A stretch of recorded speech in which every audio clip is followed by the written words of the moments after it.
To raise your internet game. Go uncapped, unshaped, and unthrottled with AfriHost Pure Fiber. It's pure internet joy. Visit purefiber.co.za. T's and C's apply. Clients, the times that made us, named us. 91. Investing for a world of change. Visit 91.com to learn more. 91 is an authorized FSP. The city of Johannesburg has waged a war on potholes, and we would like you to assist us in returning this great city of Joburg into the world-class African city that is meant to be. Do your part and report potholes today. Email hotline at jra.org.za, tweet at myjra, or call 0860-562-874 today with the street name and the name of the suburb affected, and your reports will be attended to as soon as possible. This message was brought to you by the city of Johannesburg, a world-class African city. If there's anything dealing with COVID-19 has taught us, it's that education is key. So, as this global pandemic continues to put the future of all matriculants under lockdown, the Gauteng Department of Education and 702 are handing back the keys to every matriculant's future. Get ready for the forthcoming exam season and safeguard your future with the GDE's matric revision sessions starting Monday. Catch each revision article and podcast on 702.co.za next week. Brought to you by the Gauteng Department of Education. More on 702.co.za. In the last 24 hours, what's happened in your world? Clement Banyatela, Eyewitness News. Homo Samudise, Eyewitness News. Sfiso Zulu, Eyewitness News. Lerato Hefele, Eyewitness News. Babalondenze, Eyewitness News. Mia Lindiki, Eyewitness News. Kaylin Palm, Eyewitness News. Keto Matlakwana, Eyewitness News. Kay Davis, Eyewitness News. Jean-Jacques Cornish, Eyewitness News. 24 hours a day. Eyewitness News. In touch, in tune, and independent. This is Eyewitness News. Good evening, I'm Maki Malapo. The Unemployment Insurance Fund has assured workers who are adversely affected by the national lockdown that they will not be compromised even if their employers are not UIF compliant. Some workers have already lost their income and have no assurance of future employment. The UIF is offering some relief through its COVID-19 temporary employer relief scheme set up to mitigate the impact of the lockdown on businesses and workers. Tando Kubeka has more. Some workers are already feeling the impact of the lockdown and are concerned about receiving benefits through the UIF. This man who works in construction told Eyewitness News he did not receive his wages today as scheduled. And if things don't get better, it will only be worse for me and my family. UIF Commissioner Debo Homaruping says even those whose employers have not registered for benefits can still approach the body. And therefore what we do when we receive an application for an employee, will process it and will take the employer to task for the money that they owe to UIF. Marupeng says the turnaround time for those who approach the insurance fund will take about 10 days. Thando Kupega, Eyewitness News. Small Business Minister Kumbuza Nchabeni says SMMEs should be aware that registration on the SMME database is for statistics, not application for relief. She says more than 80,000 businesses have registered and 2,000 have applied. She says spaza shops are allowed to trade but must get permits from municipalities, including foreign nationals who have residence asylum and special permits. The minister. Registration on the SMME SA database does not translate to application for funding or for assistance. The registration is to assist us as government to ascertain that indeed the business claiming to be an SMME, it is an SMME. On the other hand, the Labour Department has warned it will deal with businesses that are violating the lockdown regulations aimed at curbing the spread of the coronavirus. Earlier today, officials closed down a business in Benrose which sells brooms and brushes. 2 people were arrested for violating lockdown regulations, and Edwin Nsidi has the details. The pair have been operating illegally despite government's lockdown regulations barring non-essential staff from working. The Labour Department's Mike Msizi. The other one claims to be married to a South African who comes from Bushbuck Ridge. And the other one has got a license that is suspect because he arrived in the country in 2018, March, but around July the same year he had already obtained a driving license. Officials also found 2 undocumented Malawian workers. We don't have the place where to sleep, you see. That's why we are doing like that. We get the money, after that maybe we can go outside. The shop owners are expected to appear in court soon. Edwin Nsidi, Eyewitness News, Benrose, Johannesburg. And New York City has recorded more than 500 coronavirus-related deaths in a single day, bringing its total to nearly 3,000, or about the same number of people killed in the U.S. in the 9/11 attacks. The September 11 attacks, which happened in 2001, killed nearly 3,000 people, most of them at New York City's World Trade Center. New York has suffered more than a quarter of U.S. deaths in the outbreak, with government officials pleading for the federal government to help end a shortage of medical staff and ventilators. Mayor Bill de Blasio says the Big Apple has mere days to prepare for the worst of the novel coronavirus onslaught. For more on the COVID-19 pandemic and the nationwide lockdown, go to ewn.co.za/coronavirus. Gold is trading at $1,623.45 an ounce. The rand is at 19.04 to the dollar, at 23.38 to the pound, at 20.59 to the euro. Brent crude oil is at $34.32 a barrel.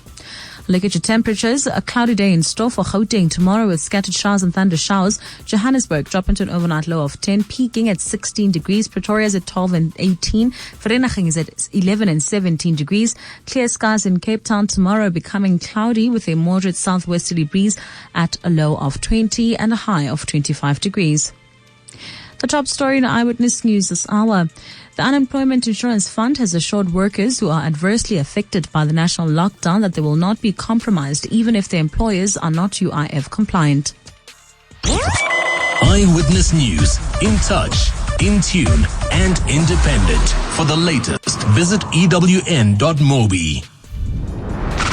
Find a way to contribute. Lead SA. Aubrey Masango on 92.7 and 106 FM. Streaming on 702.co.za. The 702 app. And DSTV channel 856. 6 minutes after 9 o'clock. It's the second hour of the show. Wow, what a first hour of the show. Yo, what a... Look, guys, I get it, man. We are in unprecedented territory. We are grappling with something that is changing, or let me say our reaction to it as the citizenry, as government, as civil society organizations, as NGOs, as everybody, the police, we're all reacting to it minute by minute.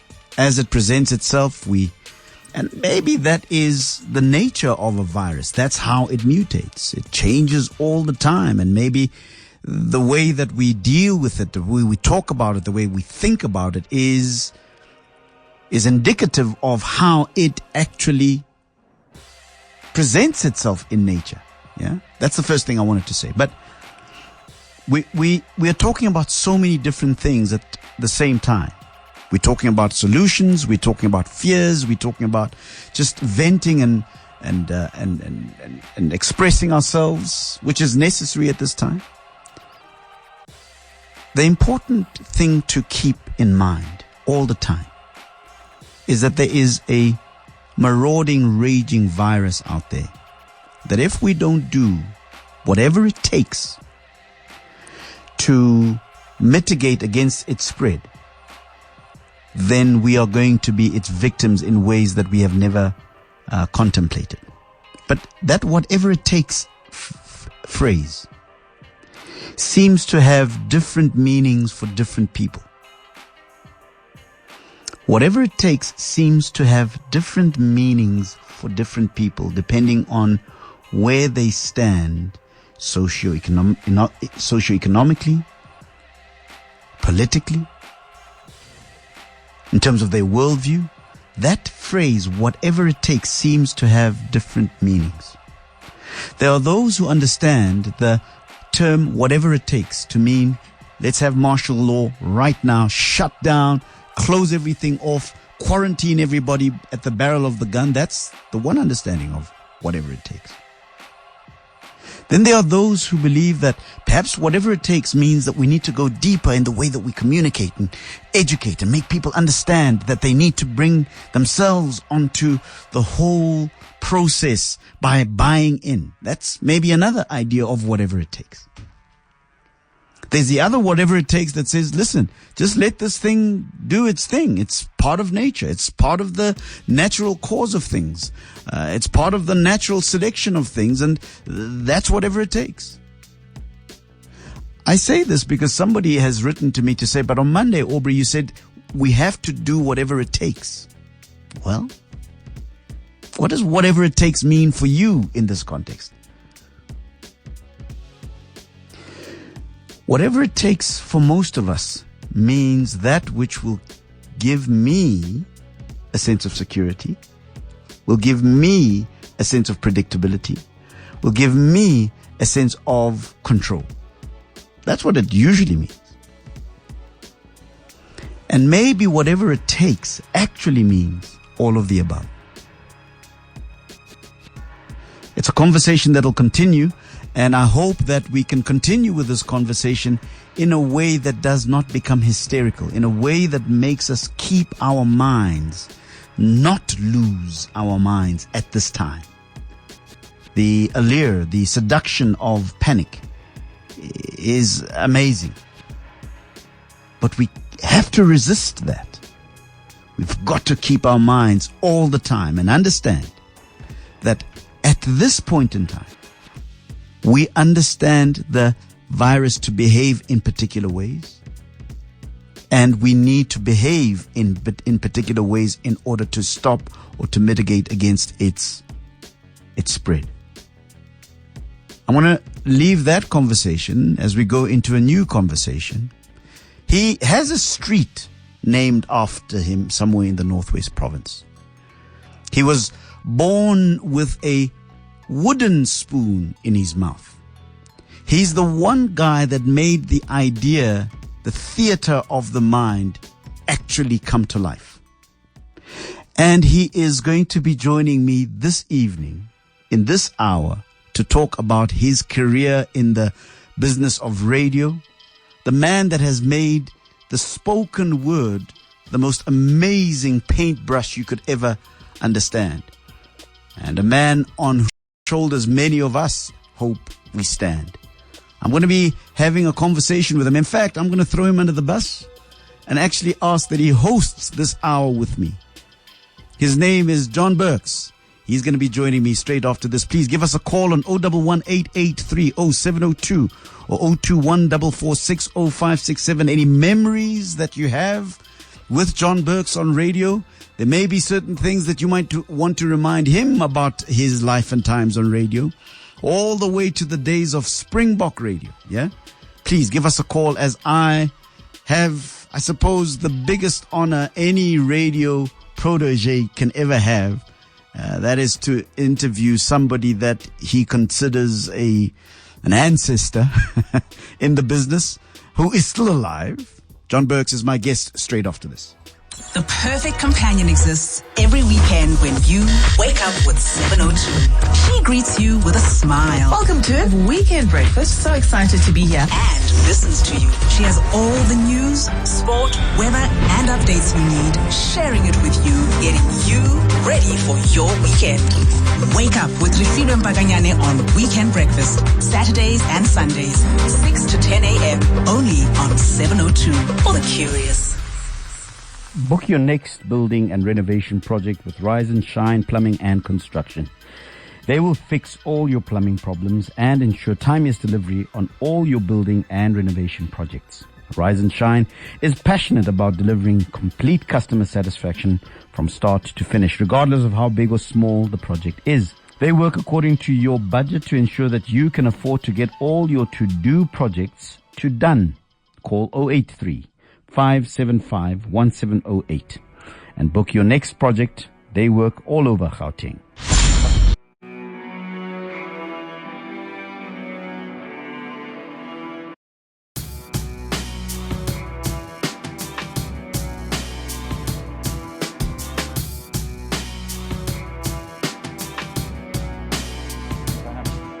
Feminism was just beginning to be used, although frankly for many women it probably still wasn't a word that they were terribly I personally avoided the word because it was very much anti-male, which I assure you I'm not. You really felt the early forms of feminism to be anti-men? Yes, it was. And the men didn't like it, and we had to, I mean now I'm in a trouser suit which you can't see, but we had to have a sort of house rule not to wear trousers because we thought it was threatening to the men. You know, we were really moving into an area. At that time, women were earning about half the same as the rates as men. They were unable to sign up a mortgage, hire a car, get a TV set, because male signatures were needed for all. So you had this idea in your head that there was a real gender issue here, and you were determined to improve the lot of yourself. I believe in the world being really fair, and it's not fair for Jews in Nazi Germany, and it's not fair for women in the 50s, the 60s, and even today, it's a little bit.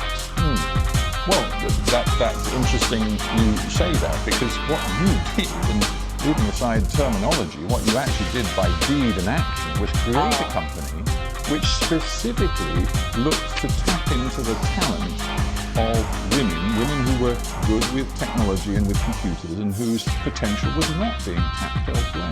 You are quite right. I'm a feminist indeed, though not in word. So how did you, in the early 1960s, build a company that could use the potential of so many women whose potential was not being used? Well, I was using a labour force that was skilled, that was highly motivated, and that nobody else was fishing. And so I had the cream of some technical people. But female? Female.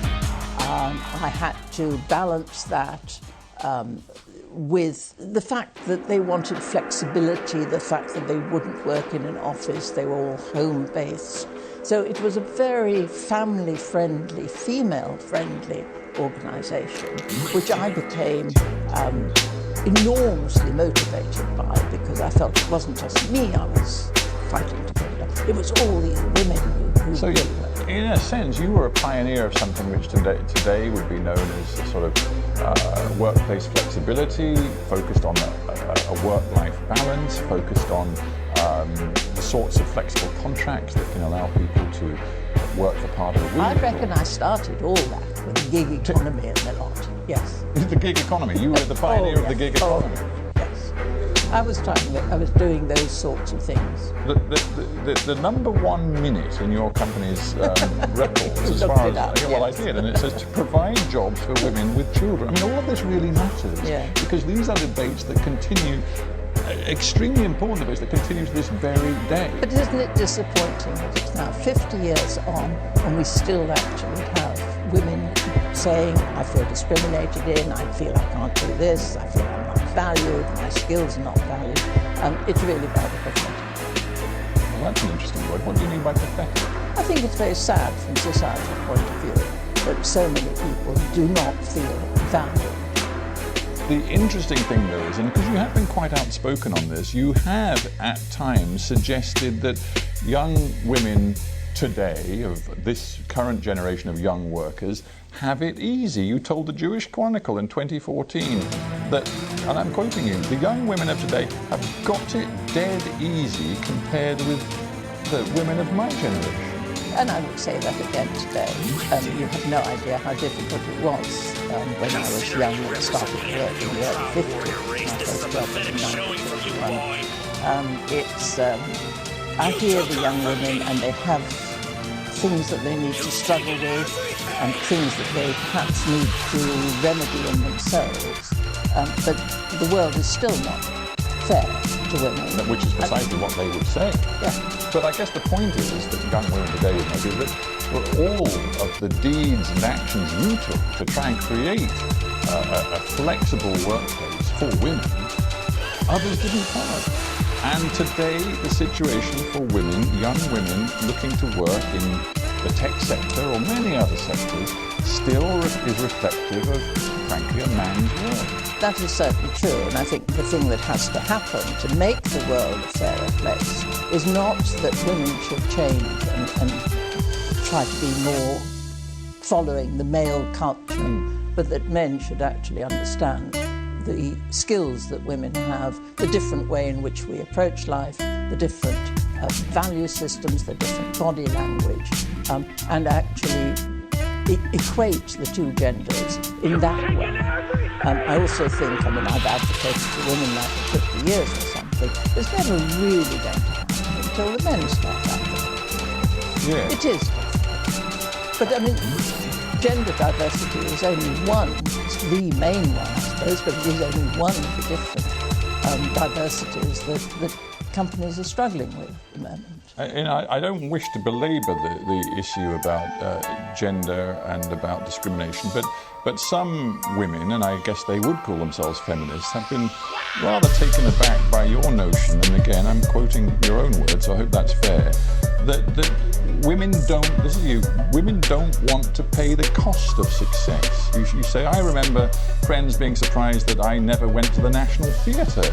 But when I was setting up my business, there was no time for such things. And this, you say, is the price for success. You have to be prepared to pay the price, whether it's the cost to your health, your family, and it can be enormous. Are you there suggesting that there are women who aren't, prepared to sort of go all the way in the way that men are in terms of committing to their careers? I think that is quite clear in certain situations. There are also some men who actually opt out and sort of say, I'm not going to study, I'm not going to do this, that or the other.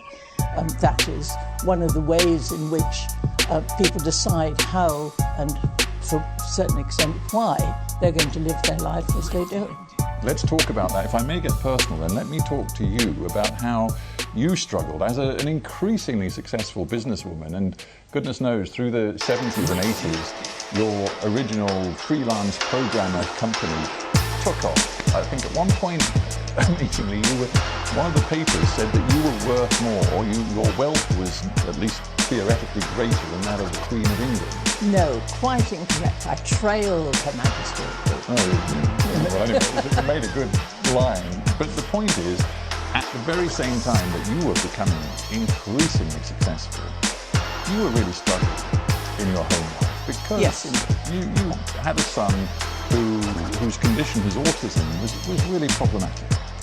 And this is one of the things that's taken me into other sorts of diversity. At the moment, I struggle to get people with autism actually have the opportunity to do professional jobs, to do all the things that they want to do, even though they have a condition that makes it not easy. Tell me, if you can, frankly, how difficult it became, because your son, as he grew up, as a very young baby, there was no sign that he... Oh, he was a lovely baby. Yeah. But the condition worsened, and as a teenager and then a young man, it was very difficult. Well, to summarise, he did have to go to hospital permanently at the age of 13. I just could not manage him anymore. He was strong, he was violent at times, and I just couldn't take it anymore. For many years I had managed the various stresses of my business and the home pressures. They sort of balanced in a sick sort of way. The only time I forgot my son Giles was when I was working, and I am a workaholic. And that is not a terribly healthy way to work, but it kept me going for many, many years. But as things got better, I just could not cope at all, and eventually broke down, good old-fashioned nervous breakdown, finished up in hospital myself. Again, I hesitate to go into this because it is difficult, but nonetheless you have been public about it, and I think people around the world listening would relate to it in a very profound way. You say that your breakdown was so extreme that there was a time when you, and indeed your husband, talked about ending your lives. Yes. Well, that was before he went into hospital. Pushed me on Super Saiyan, yes, that was the limit of his power. And we just spoke seriously about a family suicide. My husband actually had the good sense to dissuade us because he felt that why would that be suicide?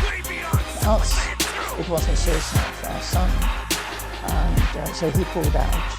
And I'm very glad he did because we've come through it all. I think we're all very glad he did, but it is extraordinary that you're a business leader who's known across the country and indeed, frankly, internationally. You have become a philanthropist who has given tens of millions of pounds to many different causes, but particularly to autism and research to autism causes. You have opened up about the degree to which this struggle is part of your life. When my son was young, I felt very inadequate, guilty, that I should have a child like that. Am I not fit to be a mother? Am I doing something wrong? And there was plenty of indication from outsiders that all you're doing is all wrong. But in fact, I think children like my Giles need parents like me to actually fight for them. And fight I did. I made myself pretty unpopular. I took some complaints right up to the health ombudsman. And across the world, there are families going through these sorts of difficulties, and I mourn for them. They are fewer, perhaps, than they were when my son was young.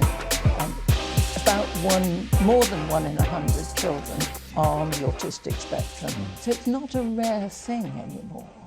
And we really need to understand how people with autism think, how their brain works, so that instead of pressurising vulnerable people, many without speech, to join the society that you or I enjoy, we really have to learn to modify society's ways in order to embrace and cherish the skills of people with autism. And your commitment to that, to doing your absolute best to give people with autism the best chance of a good life, that continues. You have given away, as I said, some people say roughly around £70 million for this. You've written, I do it because of my personal history. Again, I need to justify the fact that going all the way back to the beginning of our conversation, that my life was saved. So I am so lucky, Steve. My life was saved. I'm now quite healthy. I've come to terms with the loss of my only child. I still miss his need of me. But I'm now a very happy person, together with my husband for 60 years. This country, your country today, Britain, is now wrestling again with questions of how to view itself in the world, how open or closed its borders should be, what its attitude should be to people seeking refuge in this country, say from conflict in Syria or Afghanistan or deep, deep poverty and troubles in Africa. For you, as a Kindertransport survivor, what do you make of that debate in Britain? I've found a wonderful charity called Safe Passage, which brings today's unaccompanied child refugees in Britain. And so I'm supporting that. And I think in that way one has that cycle, a circle of makes sense of the things that happen to us. It is horrific, that children who have family in this country are not able to come to England in a legal way. And this is what Safe Passage, of course, does. Final thought. You've talked about survivor's guilt. Are you able to tell yourself today that yes, I did it. My achievements absolutely represent a success, and that you can shed all notions of guilt? I've probably shed notions of guilt because if there's any antidote to survivor guilt, it is compassion. And the last 25 years I've been working as a philanthropist, and I get enormous satisfaction and joy from what I do. So that guilt has gone. I still feel that there are things that I can do, there are things that I should do, there are things that I must do, there are things that I want to do. And that's what drives me. It has been a pleasure having you on Hard Talk. Dame Stephanie Shirley, thank you very much. Thank you very much, Stephen. This is the BBC World Service, bringing you the incredible story of the doomed Apollo 13 mission. Friday, April 17th, 1970. This is the closing act of the mission of Apollo 13, NASA's aborted expedition to the moon.